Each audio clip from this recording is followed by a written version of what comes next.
Del régimen de las personas. Solamente las personas pueden ser sujetos de derechos y obligaciones. Se ha definido la persona diciendo que es un ser que puede adquirir derechos y contraer obligaciones civiles. Pero en el derecho romano habían seres humanos que no eran personas por cuanto no podían ser sujetos de derechos y obligaciones, como por ejemplo los esclavos. Y a la inversa, se reconoció la personalidad civil a entidades que no eran seres humanos, como por ejemplo las personas morales o jurídicas. El régimen de las personas en el derecho romano contempla 3 estados fundamentales, los cuales son el estado de libertad, el estado de ciudadanía y el estado de familia. Derecho civil, personas, estudiantes: Ana Sofía Guzmán, Laura Sofía Sevilla, John Walter Moreno, Sara Catalina Malaver, Laura Antalino Guerra, Luna María Meneses, Gloria Estela Riaño, David Alberto Celi. Facultad de Derecho, docente doctora Claudia Patricia Salcedo de Patarroyo, análisis del libro del doctor Carlos Mello. Estado de libertad. Esta era la base de todo derecho por cuanto constituía el elemento esencial de la personalidad humana. El hombre que no era libre no era persona. Los hombres se dividían en libres y esclavos. Solo los hombres libres podían tener estado de ciudadanía y de familia. La condición jurídica del esclavo era la del bien patrimonial sujeto al poder absoluto de su amo o dueño. A esto se le denominaba potestad dominical. Aquella condición del esclavo se regía bajo el derecho justiniano, que era el siguiente: no podía contraer matrimonio, sus uniones sexuales eran de hecho, no de derecho. No podía adquirir ni enejar por cuanto no tenía patrimonio propio a la manera de ser libre. Sus actividades económicas eran de hecho, no de derecho. El esclavo no podía ser sujeto activo ni pasivo de acciones judiciales por cuanto no podía hacerlo de derecho. Estos eran algunos preceptos fundamentales que regían la condición jurídica del esclavo. Se daba el nombre de manumisioal al acto jurídico por el cual el amo dueño del esclavo le daba la libertad. El hombre libre que jamás había sido esclavo se llamaba ingenius y tenía una condición jurídica y social superior a la del liberto. La clase de libertos, que tenía multitud de subdivisiones de condición jurídica y social, eran inferiores. Estado de ciudadanía. Los ciudadanos, en el derecho romano, los ciudadanos eran individuos que tenían derechos civiles y políticos en Roma. Esto incluía el derecho a participar en la vida política, como votar en las elecciones y ser elegidos en cargos públicos, así como recibir protección legal y acceso a la justicia. Los no ciudadanos en Roma eran aquellos individuos que no tenían la plena ciudadanía romana, aunque podían vivir en Roma y participar en la sociedad en cierta medida. No tenían los mismos derechos y privilegios que los ciudadanos, como el derecho a votar o a ocupar cargos públicos. Manumisión.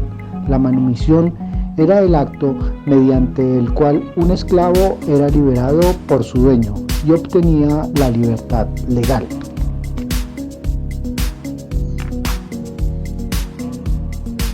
Capítulo número 3. Estado de familia, 7 efectos del matrimonio. 1. Personas juris, adulto independiente que toma decisiones legales por sí mismo. Personas alieni juris, menor de edad, bajo la autoridad de su madre. 2. Patria potestad, poder que tenía paterfamilias sobre sus descendientes. 3. Atributos de la patria potestad: el poder de la vida y la muerte sobre sus hijos, control de sus bienes y autoridad para casarlos o emanciparlos. 4. Fuentes de la patria potestad: se originaba a través del matrimonio legítimo o descendencia biológica. 5.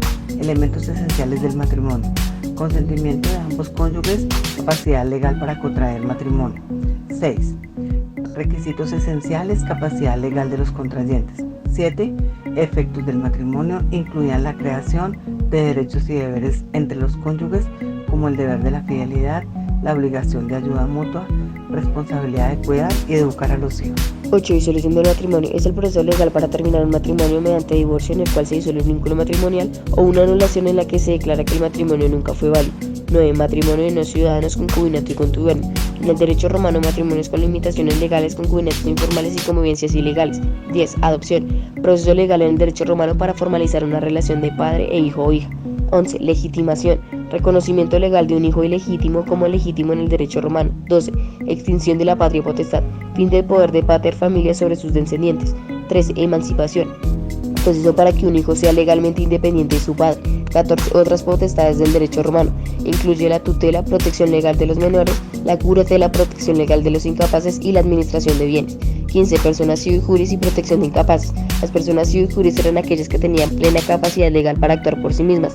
En contraste, las incapaces eran aquellas personas que requerían protección legal especial, ya sea por ser menores de edad, tener discapacidades mentales o por otras razones. Capítulo 4 de la tutela. Se trataba de una obligación pública de aceptación impuesta a los tutores únicamente en beneficio de la persona incapacitada, como puede verse en la misma definición. Un tutor ejerce autoridad legal para proteger a una persona incapacitada. Estaban sujetas a tutela las siguientes personas: los impúberes de uno y otro sexo. 2. Las mujeres púberes sui juris. Segundo, la tutela del impúber, designación del tutor. 3 maneras distintas de promover el cargo de tutor del impúber fueron conocidas en derecho romano como: primero, la designación por el testamento del jefe de familia. 2. El llamamiento por ley. 3. La designación por el magistrado.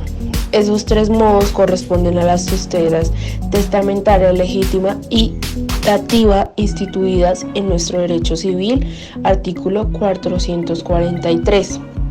Los derechos testamentarios. El jefe de familia designó tutores para los niños en su testamento gobierno popular. Este derecho otorgado al padre de familia está basado en la ley. Duró a lo largo de 12 tablillas y varias épocas del sistema legal romano. También Medellín Forero nos lleva a una profunda exploración del mecanismo de la tutela, destacando su papel esencial como herramienta de defensa ante la vulneración de nuestros derechos. En un país donde las desigualdades y las injusticias aún persisten, la tutela se erige como un guardián de la dignidad humana, permitiendo que las personas puedan reclamar sus derechos y buscar justicia de manera efectiva. Medellín presenta numerosos casos y sentencias que ilustran cómo este recurso ha impactado vidas, ofreciendo esperanza y protección a aquellos que han sido despojados de sus derechos. Estas historias no son solo ejemplos legales, son relatos de vida que representan luchas por la dignidad, la igualdad y la justicia. A través de la tutela, muchos han encontrado un camino para restaurar su voz y su lugar en la sociedad. Sin embargo, Medellín Forero también nos confronta con las limitaciones y los desafíos que enfrenta este recurso. Nos recuerda que la tutela, a pesar de su eficacia, no es una solución mágica a todos los problemas de derechos humanos. La cultura jurídica, los obstáculos administrativos y la falta de recursos son solo algunos de los impedimentos que pueden minar la efectividad de este mecanismo.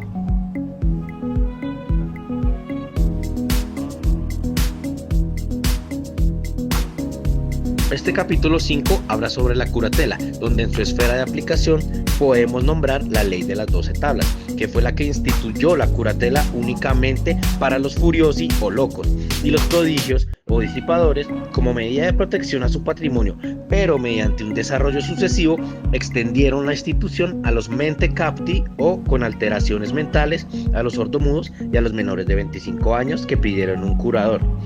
Aclaro que un curador se refiere a aquella persona a la cual sus funciones eran la de la administración del patrimonio del respectivo incapaz o también llamado tutor.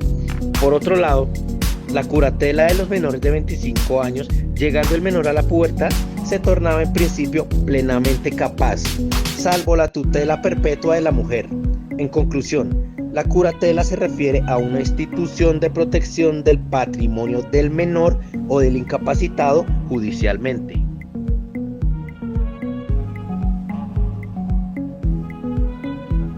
Capítulo 6. Capitis de minutio.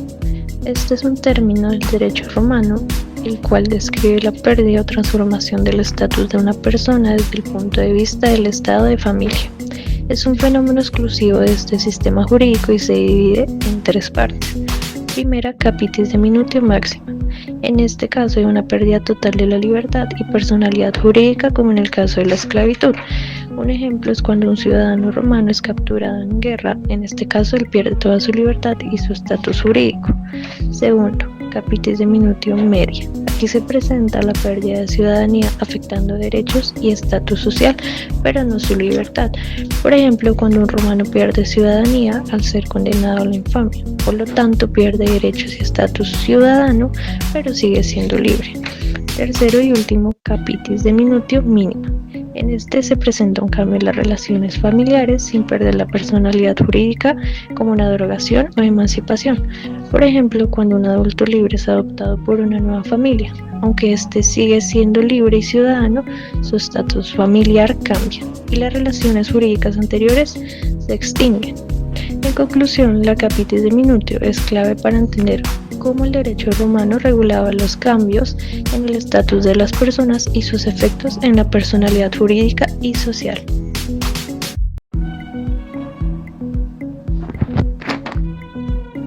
De las personas morales. Su esencia jurídica. La esencia jurídica se refiere a la naturaleza legal o fundamentos de un concepto o instituto en el derecho.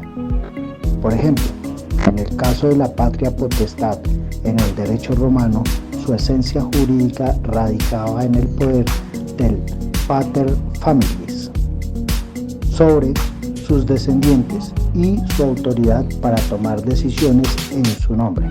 En el derecho a la propiedad, la esencia jurídica radica en el derecho exclusivo de un individuo sobre un bien, lo que implica su uso, disfrute y disposición de sus acuerdos con la ley vigente.